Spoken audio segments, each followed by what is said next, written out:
For the first time in a long time, we have a president who basically puts America at the forefront of every decision we make in our relations with the world. And that may sound weird to people, like, of course you always do. No, that hasn't always been the case until about a year ago. And I think we've all witnessed in our own respective spaces how in every interaction the president has with the world, the goal he has in mind is very simple. Does what you want us to do, or is it what we're going, or is it going to make us stronger? Is it going to make us richer? Is it going to make us safer? If it is, he's for it. If it's not, he's against it.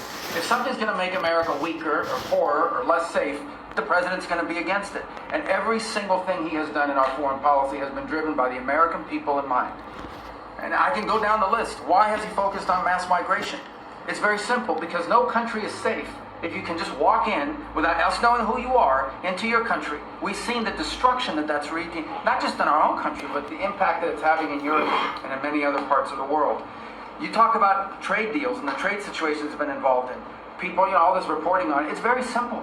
The president views the last 40 years as an era of which American workers and American farmers have been ripped off.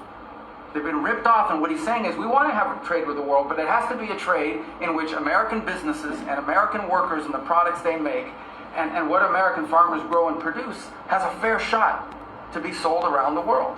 On issue after issue, that's been the case. You talk about foreign aid reforms. This is not our money. This is taxpayer money.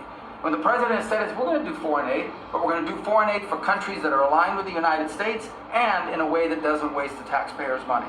Mr. President, you deserve tremendous credit for that. Many of us, the Vice President, by the way, I want to acknowledge, has played an extraordinary role in our foreign policy, and he too has been a witness to all of this as it's been occurring, and he's been a big part of it as well. You talk about NATO. The President's not against NATO. He went to NATO and basically said, look, you guys, we're paying all the money, and he got them to do the 5% commitment, which everybody said was never going to happen, it was impossible.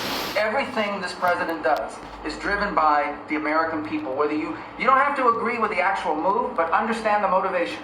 The motivation is always you, the American people, and what's good for you, for your family, for the country, and for our economy. But the president is also committed to peace in a way that all of us have seen. He achieved in Gaza, and he does it, by the way, not just because he hates war and he thinks wars are a waste of money and lives, but because he's the only leader in the world that can. No other leader in the world could have pulled off what happened in Gaza. And I can tell you, I can't get into the details. The Vice President knows what I'm talking about. That deal doesn't happen without the president's direct interaction with the leaders that were involved in this decision making. And everyone said that deal couldn't hold. And then the president shepherded through the United Nations of all places to get a global coalition of countries that line up behind the peace deal, behind the border peace. And it's still, every day is a challenge, but it's been driven personally by the president. It's the reason why we're involved in this whole Ukraine.